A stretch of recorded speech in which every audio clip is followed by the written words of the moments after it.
Ready? So, hi, welcome to Heal with the Real. Heal with the Real began because of my journey to transformation through domestic and narcissistic abuse. And each week on a Wednesday evening, we do Heal with the Real, and I invite women that are strong survivors of domestic abuse to share their stories and to share that there is life after abuse. And tonight, I am absolutely honoured to have Marcia Hylton on the show. She's an absolute beautiful soul. Marcia, do you want to just introduce yourself, say a little bit about what you do, and yeah, over to you. Thank you so much, Amanda. Thank you for your beautiful introduction. So I'm Marcia. I am a life coach. I'm a recovery coach. I specialise in supporting women. I help women break free from the patterns of toxic relationships. I help them to create healthier, new ones, first and foremost with themselves, and then with others. So my background is in the healthcare industry. So I was a nurse. I retrained as a physician associate. So I practiced medicine, and in between that, some education as well. So I was a lecturer around medical education as well. So that's a little bit about me. I'm a mum and a grandma as well. So yeah. How many grandchildren? I've got 5. Oh, wow. Gosh. Wow. Yeah. So how many children? I've got three sons. Okay. Yeah, same as me, 3 boys. I've got all boys. Yeah. Tell me, how did you get into becoming a coach? Wow. Okay. I kind of fell into it really. A little bit about my background. As I said to you, I was a nurse. I was working in the healthcare industry, and a bit later on, more recently, as a physician associate or PA. In between all of that, my side hustle would be working with women's groups. So, people may call on me to maybe do something for International Women's Day, or run a workshop. And what I found was, I'd be chatting to women, and we'd have the similar conversations about relationships and how they were just going wrong. And I could relate so much to what they were saying. But I myself, most of my adult life, from being, a single mum quite early, I was 19 when I had my first child. And most of my adult life has been in toxic relationships. I couldn't quite understand why there was this pattern that was happening. And I didn't really understand why that was. And I don't think I necessarily really thought, sat down and really analysed that. I just thought, it was just a bad relationship and you kind of move on. But what I found was they were quite toxic. And I did not, especially later on as well, I didn't realise that I was actually in narcissistic toxic relationships. My very first relationship was domestic, abuse.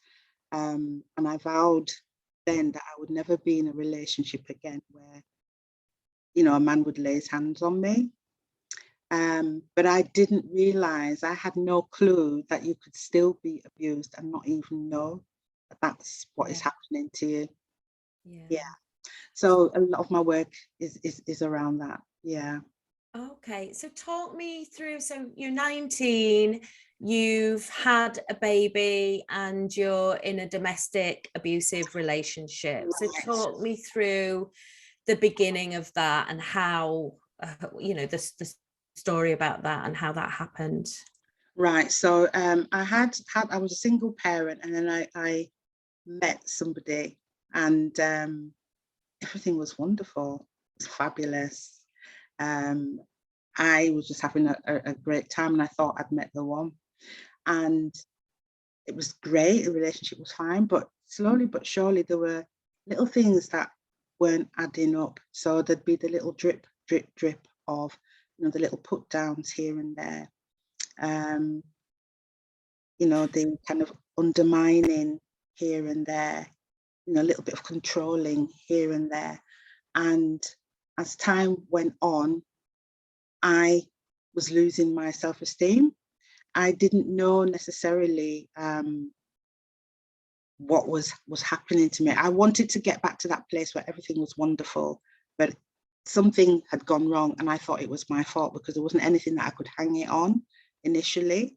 And so it had to be my fault.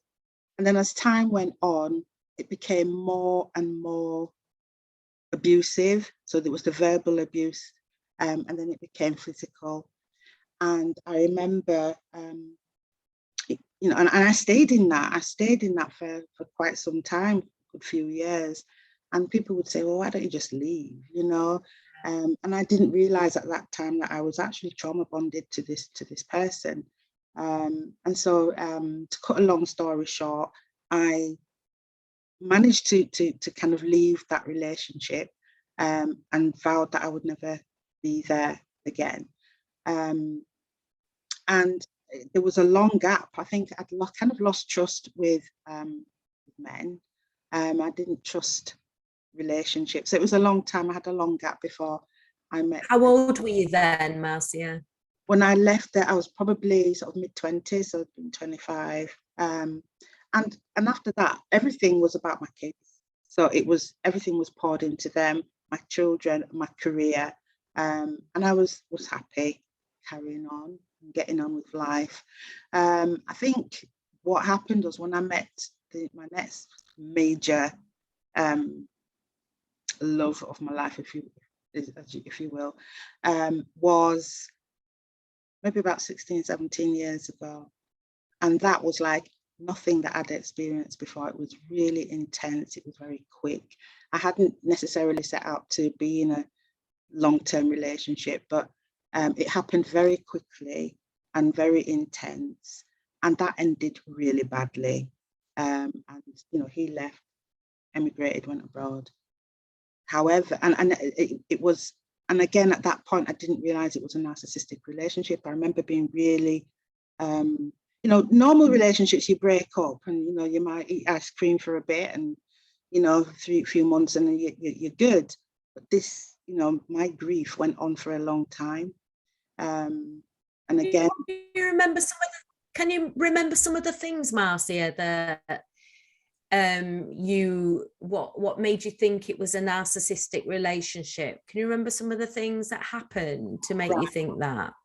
Well, I didn't know. I didn't think any of that at that point. Okay. It was only after a 15-year gap we reconnected. And again, I mean, it was 15 years later. I'm wiser. You know, I'm assuming he's wiser. We reconnected, and again, it happened really quickly, much more mature. And I thought that this time it would work. Once I was in the relationship, he actually told me that he had a clinical diagnosis of narcissistic personality disorder, and I didn't get it, because in my head a narcissist is somebody who is very overt, who is very loud, they're extra, you see them come in a mile off, you give them a wide berth. That to me, you know, it's all me. That to me was what I thought was a narcissist. And I remember saying, oh well, we're all on the spectrum, you know, to some degree, and you certainly don't look like that to me, because he was very charming, very, very charming. People loved him. You know, nobody would even think that this person could be capable of abuse, you know, albeit it was emotional. And for me, actually, I think that's worse than the physical. Me too. I completely agree. My take. Yeah. And again, it was the kind of gaslighting. So, you know, sometimes it would say stuff and then I would maybe challenge that and it would be, well, I didn't say that. I'm like, okay. You know, then there would be the silent treatment. So I'd not speak to, you know, he wouldn't speak to me, you know, for days. And I'd be like, well, what's going on, you know? And just, you know, the things that, you know, he really liked about me initially were the things that he now was putting me down about. And I actually, and it was just this slow, insidious drip of all these little things that were being said and done. And the thing is, even when things were okay, there was always this gut feeling that I had that something wasn't right, and I just couldn't put my finger on it. And I would actually dismiss it and brush it to one side. It would be, oh, Marcia, you're being silly. You know, he hasn't done anything. So, and so my thing is, whenever your gut is telling you something, because your gut is like your second brain, you know, It so is, yeah. Yeah, if you are feeling something, take that as a red flag, you know, and listen to your intuition, listen to what your body is saying, you know, because we get the signs, we know innately, we know, we just choose to ignore it, and that's exactly what I've done. Yeah. Can I just go back to when you said, when you, in your very first relationship, you'd said that your friends would say, why don't you leave? Now, this is a really common thing that I find, and I'm sure that you do too, that's what people say. And it's one of the most awfulest things to say to somebody that's in an abusive relationship. Why don't you just leave? Because there's so many reasons why people don't leave, isn't there? And I know that you mentioned trauma bond. What is, if listeners, can you explain what trauma bond is? Okay, so there is, I don't know if people have heard of something called the Stockholm Syndrome. Now, this is a story that happened somewhere in Stockholm a few years back, where there was I think there was a hostage situation, and there were some women that were held hostage.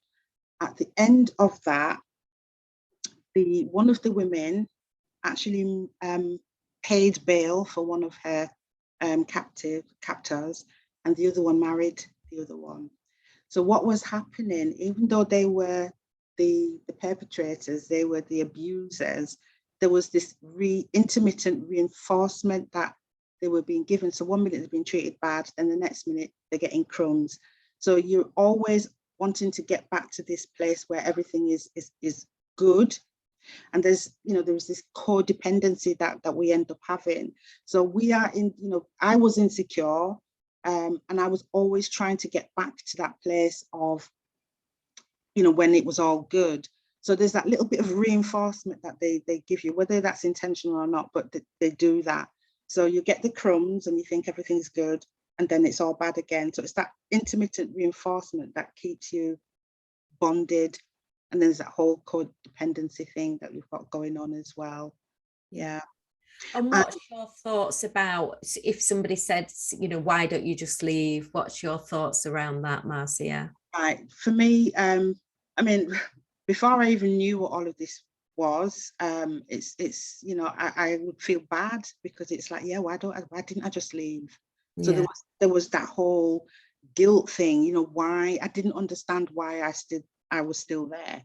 You know, it was like, what can I do to change that narrative? Why am I still there? I must be so weak. I must be, you know, I'm so awful because, you know, how rubbish am I because I've stayed. What people don't realize is that it's trauma that keeps us in that relationship. Yeah. It's that whole trauma bonding that keeps us there. It is, you know, it's not a normal relationship when you're dealing with somebody who has narcissistic personality disorder. So when I talk about narcissism, I'm actually talking about the disorder, because, you know, narcissism is on a spectrum, and we tend to, you know, we bandy that word around so much. You know, somebody behaves in a, you know, be entitled, they're a narcissist. Well, actually, no, narcissistic personality disorder is very serious. Yeah. It's a serious condition, and they affect people in such awful ways. So I think I just wanted to sort of be clear about that. And, you know, so I would say to anybody who says to somebody, why don't you just leave? Can I ask that they don't say that? What they need to be doing is to be helping, you know, supporting that person to maybe have a plan so that they can escape. You have to remember that there's lots of different things going on at the same time. So there's a whole controlling aspect of it as well.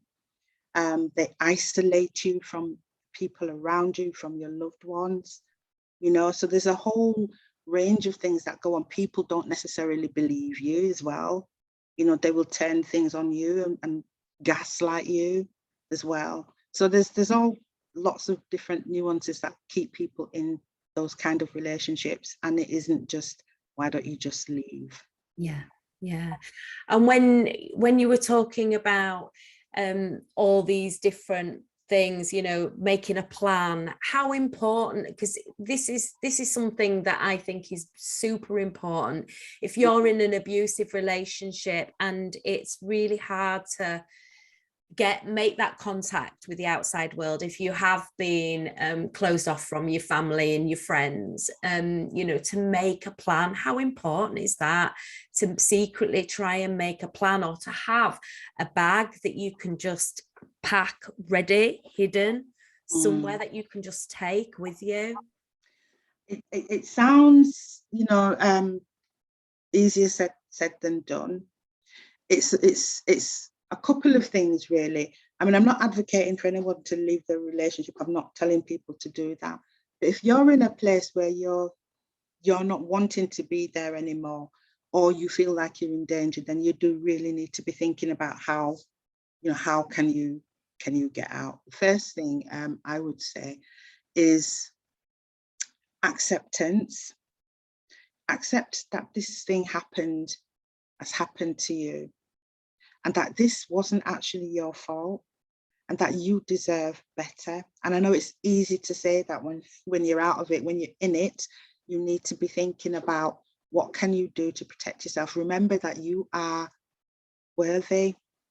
So the first thing would be, if there is somebody that you can talk to, if there's, you know, maybe, I don't know if you'll be able to, you know, somebody at work, or somebody who you can talk to that is going to be objective about what's happening to you, and to start to, you know, and talk to them, and to think about, right, how can you remove yourself from this? So it's almost like having a little toolkit. Number one is having people that you can talk to be able to get stuff off your mind. Secondly, it's about having somebody legally, from a legal perspective, that can help you in terms of, you know, especially if you're married and there's children involved, can talk to you about the sort of legal aspects of things. If you are, maybe put a little something away until you have a bank account that you can just drop some money in, so that you have enough money to pay, you know, first or second month's rent for somewhere else, you know, without letting, you know, your perpetrator know, you know. Yeah. And so those are these kind of practical things that you can do. So it's really about having someone you can talk to, keeping safe, know who you need to be able to contact. So having a list of, you know, finding out, doing some research and finding out about organizations that can support you, having someone to talk to, having a legal person, a professional person that can help you get, you know, with those kind of legalities, and prepare to leave, you know, have somebody to help you to do that. Sometimes that's not always possible, but and you might not do it straight away, but, you know, you can have these things going on in your mind, and, you know, talking to somebody, whether that's somebody that is objective or whether that's a professional person, can help you with your get out plan. But I think the thing to remember is that when you've been in those kind of relationships and you do come out, especially if it's a narcissistic relationship, and one of the things that I would say is you can easily get reeled back in. So it's really about no contact, absolutely cutting off completely. And that's really hard. I know I had to sit on my hands a lot of the time, because they have you sort of trauma bonded to the point where you just want to pick up the phone and call. But if you go back there, you know, they won't ever forgive you. Yeah. They will not forgive you, and your life will be even worse. They may love bomb you back in the beginning, but then they'll always remember that you've left, and they will use that against you. So the best thing really is to just cut off and move on with your life. And, you know, one of the things I said earlier was about acceptance, accepting the fact that this person that you love didn't exist, that you were in love with an illusion. Yeah. You know, that this person intentionally set out to hurt you. And that's really hard. The other thing that I would say is allow yourself space to grieve as well, because you need to grieve. A lot of the times we get out of these things and it's like, and I've done that myself, right, I'm out of it now. Let me just push that under the carpet. Let me just move on with my life and get on with it. And we haven't dealt with the trauma of that. And part and parcel of that is the grief, because you are grieving what could have been. You're grieving all of those things, and it will show up in disguised ways. So you'll disguised grief, for example, is things like, when you become bitter, when you become critical, so when people use those words, they're critical of someone else, or it'll show up in those kind of behaviors, and that's what I would call disguised grief. And those are the things that we need to really process and work through. And you're so right, Marcia, when you're saying if you haven't grieved. For me, when I was in an abusive relationship, and then more recently a narcissistic relationship, then what brought to the surface was the whole thing, because I'd never done that. I'd never grieved. I'd never gone through that process of that self-acceptance. And so because I've never done that, then there was a whole raft of work that I had to do personally. And so you're so right, here's me thinking, this was years ago and I should have got over that, and it was under the carpet. But what it did was brought it to the surface when I again was in that narcissistic relationship. Absolutely. So self-acceptance, how do you do, what would you advise people to practice self-acceptance? Because it's hard, isn't it? If you've been in an abusive relationship, you don't like yourself, you've got this low self-worth, no confidence, because they've tap at you till you've got no confidence. How do you then become self-accepting? Right. When I said acceptance, it's self-accepting, but accepting what has happened as well, because nothing is going to change what has happened. When we resist that makes us ill, because we hold that trauma in our body. Accepting that this is what it is, and we can't change it. We can't go back and rewrite the narrative. And it's about that. Yeah, it happened. This is what it is. This person didn't love it. It's telling yourself the truth. It's acknowledging the truth of what has happened, because we will try and find a way to make an excuse for why this happened. I did this, or I wasn't good enough, or I wasn't whatever. And I think a couple of things that we can do to bring ourselves to that place of acceptance and self-acceptance, that this is where I'm at.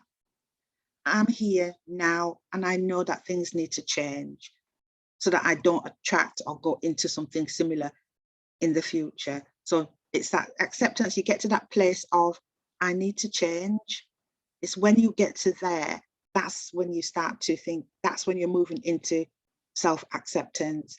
And a couple of questions that you could ask yourself is, who am I? Ask yourself that. Who am I? Who was I before this person? Who was I before this happened to me? So, really kind of sort of reflect on those questions, and, who am I becoming now? Where is my life going? And part of that whole thing around acceptance is forgiveness as well. And I think forgiveness is absolutely key to your freedom. It really is.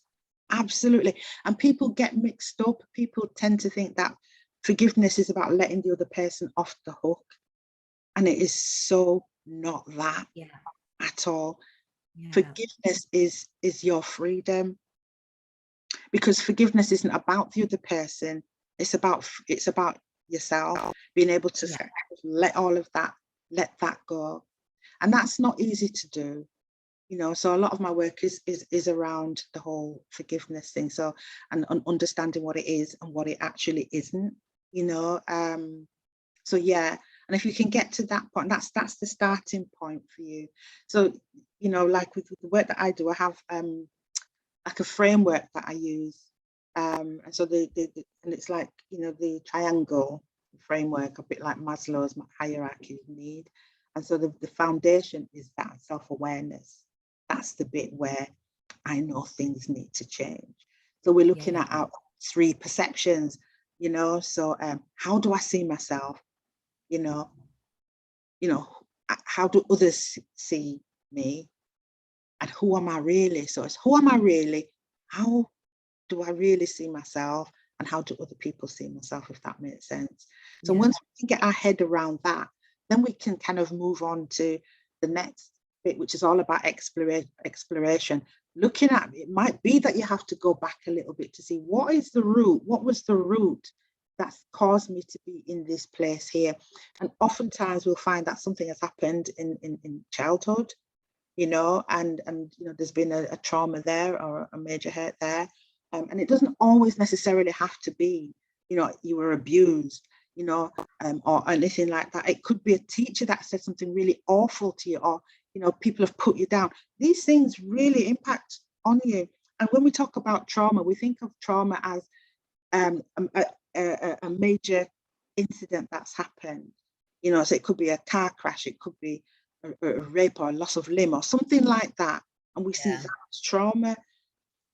What I call big T traumas, and then you've got the little T traumas, which are the everyday drip of being put down, told you're not good enough, you know, all of these things that build up over a period of time and have just as much impact on you and on your self-esteem and on your body physically as if you've had a major T trauma.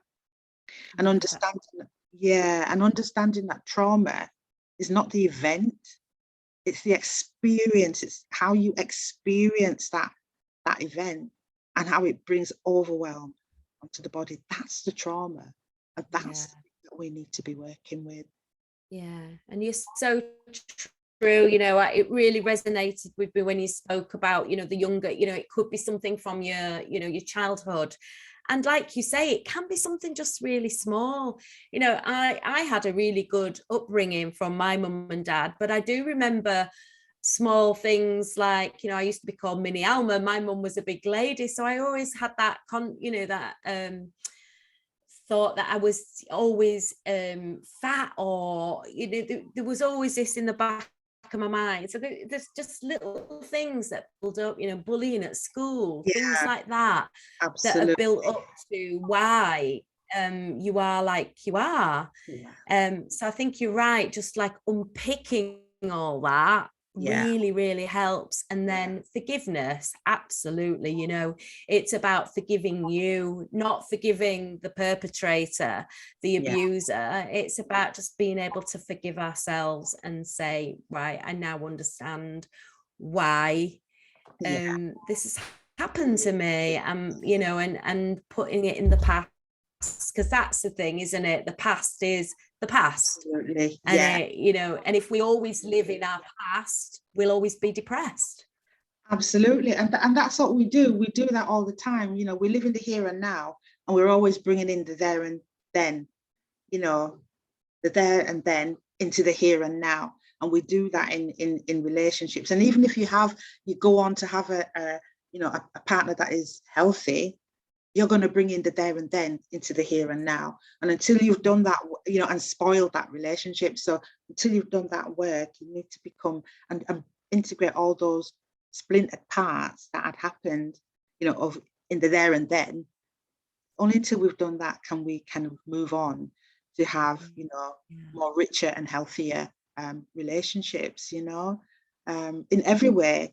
Not just in the intimate relationships, but, you know, work, friends, family. Everything. Absolutely. The other thing, so Marcia, you went back with this man who came back into your life 15 years later. Then what happened after that? What was the journey after that? We were due to get married, and it was all good. Everything was wonderful. But again, it was these drip of little things that just weren't sitting right. And they will do things like spoil special occasions. So we were due to go on holiday, spoiled that. I remember, and just try and control everything. So I remember when we went on holiday, I can be a little bit lastminute.com. So I was changing some money into euros at the airport, and it was like, don't do that, it's fine, don't worry about it. And he insisted. So I said, okay, you know, but that then meant that controlled everything financially. So I wasn't able, not even a glass of wine at my meal. Wow. You know? So and so it was that kind of thing that was happening for me, and yeah, very, very uncomfortable. I mean, there's lots of other things that I could say, but you know, that's one example. The whole thing of, you know, 1 minute, you know, you're great, you know, you look good, or you know, you put a dress on it, be like, oh, why are you wearing that? You look awful, you know. And then last week it was, oh, you look great in that, you know. So and it was just messing with your head all the time. It's this psychological thing, like have you second guessing yourself, having you doubt yourself, and over time, you really, you know, I'm a professional woman, you know, I'd like to think that I'm intelligent enough to not get myself into that. And then it's like, how did I get here? How has this happened? You know? Yeah. And I remember when it all came to a head, I remember packing all his things, because the other thing is they leave their stuff around, so that's an avenue for them to kind of come back. And I kind of got to that place where I'd made the decision that I was going to draw a line under it, and it meant that I had all his stuff was there, and I packed up everything. And I remember taking it to a charity shop, and he liked his designer this and designer that, so they were really good stuff, you know.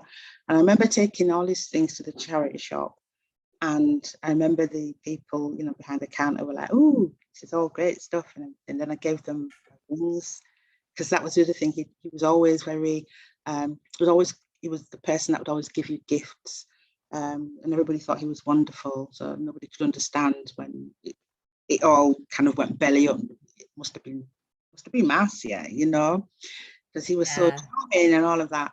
So I remember handing everything over, including my rings. And I remember, you know, I'll never forget, she was saying to her colleague, oh, we can sell these on eBay and get loads of money and all of that. And I remember standing there and feeling really empty, really like I wasn't even there. It was just numb. There was this numbing that I was experiencing while I was handing all of these over, and I was thinking, my God, is this what it's come to? Everything that I had invested into this relationship is now in a secondhand shop here. Yeah. And I handed everything over, and I remember sort of driving home and just collapsing in a heap, you know, and just thinking, oh my God, and cried, you know, for hours.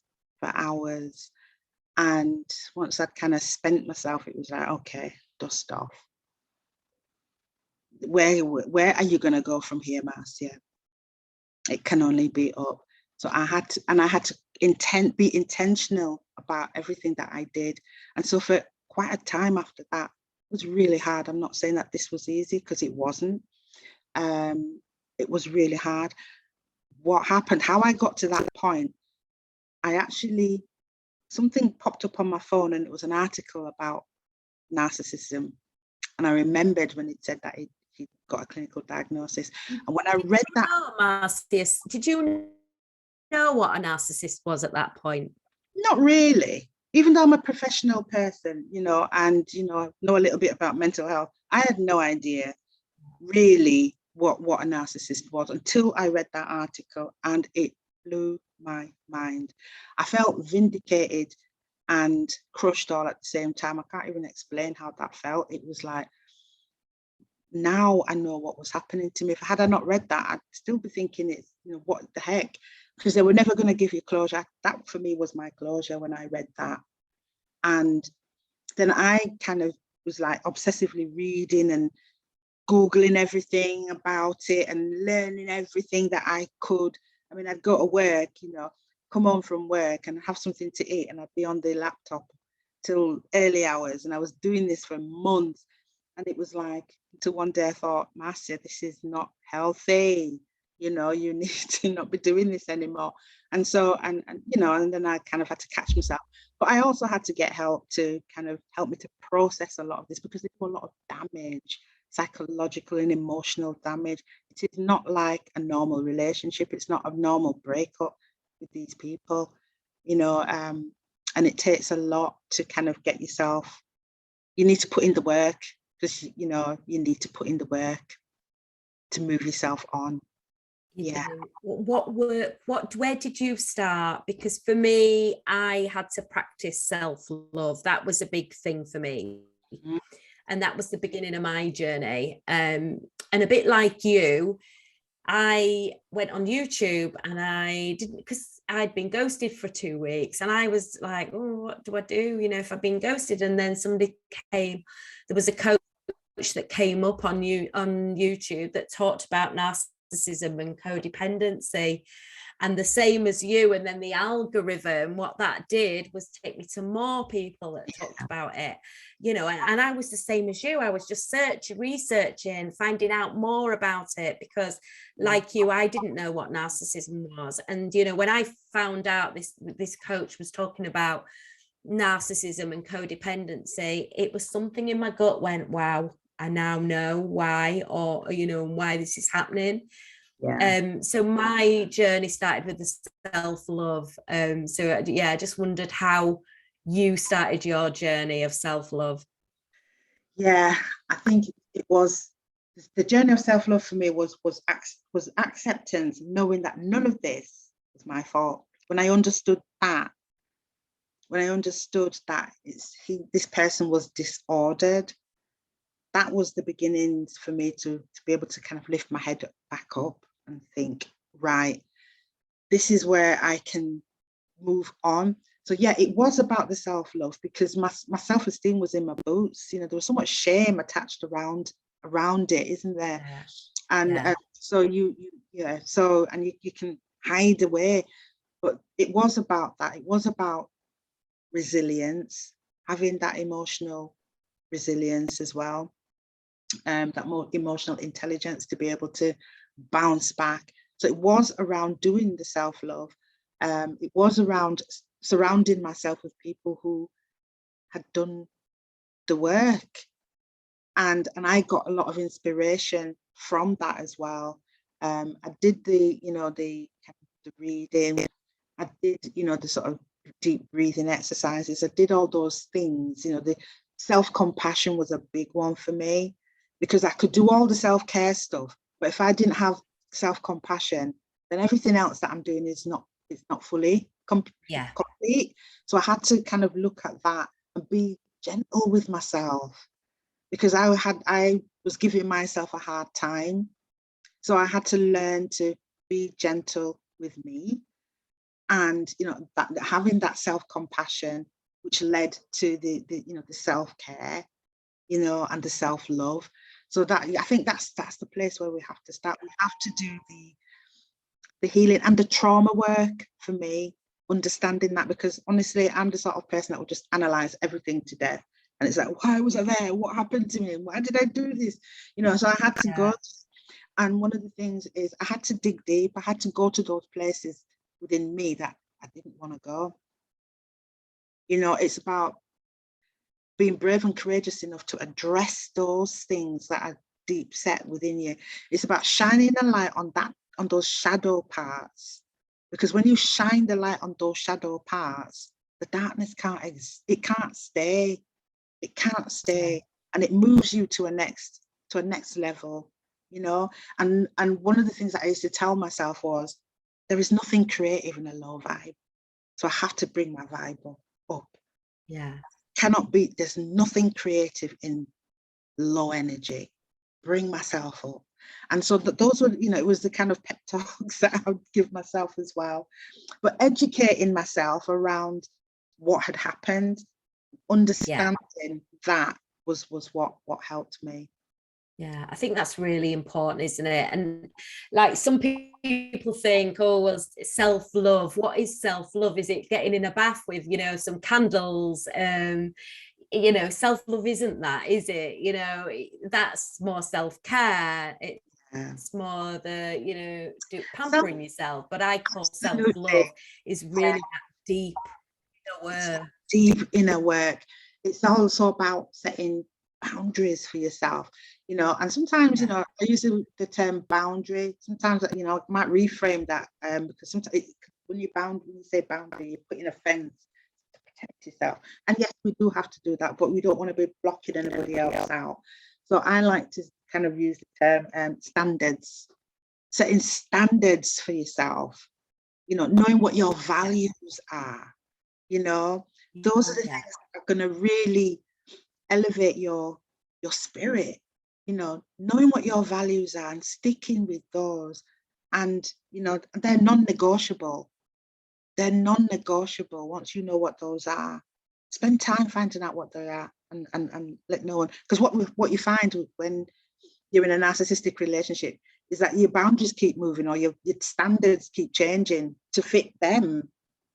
You know, so things that were important to you, you shift for them to accommodate them. No more of that. Which is people pleasing, isn't Yeah, it? absolutely. And that's what we do, isn't it? You know, we be these people pleasers to, you know, to keep everything at peace. And you know, and it's like you say, you need those boundaries in your life. You need to put those boundaries of what you will accept and what you won't accept. So for me, I started journaling. Journaling was a huge thing for me. And I journal every morning, and I use gratitude a lot, because I think when you, for me, in my morning, I will get up, I will journal, and I will write down 3 things that I'm grateful for. And they can be the smallest of things, the things that we take for granted every day, you know. It might be that we've just got up and we're alive, you know. I'm grateful to be alive. I'm grateful to be breathing air. I'm grateful to be out in the sunshine, you know, all those small things that we just take every day for granted. For me, when I came from a place of gratitude, kind of turned the way that I thought. Is there anything particular that you do? Actually, one of the things that I always tell my clients, actually, and did for myself and still do, is the journaling. I mean, that is such a fantastic tool for healing, you know. And I have a friend, Jackie Bailey, who is big, you know, that's what she does. And I always direct to her to do her free courses when she's got them going, because that's key. It is about being grateful. It is about having gratitude. You know, it is about looking at all the other good stuff that we've got going on for us, you know, because there always will be. You know, you said something, I was reminded as you were speaking, when I was one day I was trying to journal, and it was like, oh, well, I only went to work and came home, nothing much happened. And I had to really think about it. And I remember this particular day, I was thinking, nothing happened. I just went to work and came home. And then it was like, when I really thought about it, I thought about the conversations I had with the patient, and, you know, the laughter that we had together, you know, having my coffee bought by a consultant, you know, he took us all down for coffee, you know, little things like that, you know, nice things that had happened throughout the day. But because we're not focused on that, all we do is we focus on the bigger picture. We're not focusing on those things. Those are the little things that will bring joy. And the other thing is, if you have, for me, my faith is a big one for me. You know, I am a believer. You know, and for me, prayer is really is good, and meditation is my go-tos as well. So that for me is, you know, is my gold standard. Yeah. I love meditation. That's something that I do. I do it on an evening. I have a sleep meditation. And actually, when you meditate on an evening, and even if you leave it on, your subconscious is still absorbing everything that is in that meditation. So if you've gone to sleep with a guided meditation on, you're still absorbing all that information, and it's such an amazing tool to just quieten your mind, because I think we're just that busy with all the things that have gone on in the past, or the things that have gone on through the day, or we've got to do this, we've got to do that. And just taking that time to breathe and quieten your mind is so important, isn't it? Meditation is amazing. Absolutely. And as you've mentioned, that one of the things that I would say is that we can track trauma gets stored in our body. So we will feel anxious. So sometimes we're just anxious, or we got anxiety and depression and all of those things. Doing the things like meditation, prayer, whatever, Pilates, those kind of movement, embodiment, somatic movements, will help to calm down the nervous system, because it's the nervous system that carries the trauma. Remember, the nervous system is there to kind of protect us. It's there for survival, keeps us alive. And when we are traumatized in that way, it's held in the body and will manifest in things like autoimmune disease, IBS, bloated stomach, anxiety, all of those things. When we do the things like journaling, when we do the things like meditation, when we do things like Pilates, I know some people do yoga and all of those things, it's dampening down your nervous system. There are tools that I actually share with my clients as well that actually helps to do that. It's what I call emotional first aid, and give them, just to bring them down and help to get them in their bodies. Yeah. What's a typical day? What's a typical day like for Marcia Hylton? Oh, for me, a typical day is when I'm awake, and I'll do my prayers and journaling, then get my grandson up for school because he lives with me, and then it's a madhouse then. So we're all running around getting him to school. Yeah, getting him to school. And depending on, and then when he's at school, I'll come back because I work from home. If I've got any clients, and I'll do that. I've got a little group that just started that we do. Where it's just a talking group, we just get together as women and we just chat. And there's another lady that co-facilitates with me, and we just have a wonderful time. Other than that, I'm just busy working, planning courses. I've got a course that I have, another one's due to, the next enrollment is going to be in September. Yeah, for that. Yeah. Fab. So something that I do, and I don't know if you did it, but I think you can find it really awkward if you are if you've got low self-worth and hardly no confidence. Positive affirmations was a big thing for me that I started up. So as well as journaling, I would stand in front of the mirror and I would tell myself that I was enough. And I started doing that, and it's really, really awkward at first. Yeah.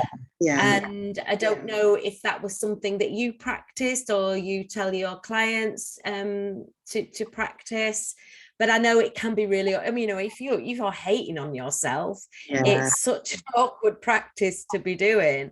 But actually, the more that you say that, the more that you reinforce that, the more that you start to believe it, and the more that you can look at yourself in the mirror and be okay with yourself.